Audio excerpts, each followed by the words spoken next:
Hi, I'm Ken Davis, and welcome to another Don't Know Much About Minute. Actually, we're going to do something a little bit different today. I have a new book coming out called A Nation Rising, and I want to talk a little bit about that book and what led me to it. So, in typical Don't Know Much About style, we're going to ask a few questions, and I'll give the answers.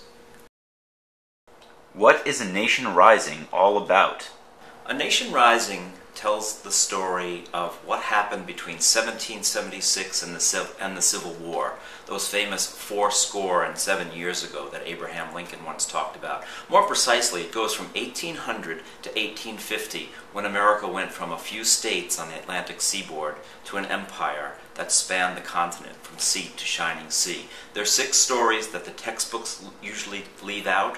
They're stories of courage, conspiracy, conquest, but most of all, they're stories about real people, and they're that hidden history that unfortunately doesn't get told in our history books and sometimes in the museums that you find in these places.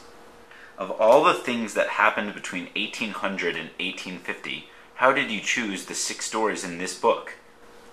These stories kind of found me, and that's often the way these books come about. I set out doing research on one subject, and I find myself going down a rabbit hole in a completely different direction.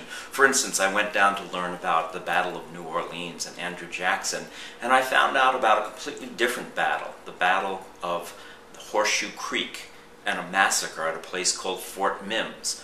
2 places that were completely left out of my school books growing up. But this is where Andrew Jackson really began his war against the Native Americans, the war that was brutal, very unjust in some ways, and gave him his nickname, Sharp Knife.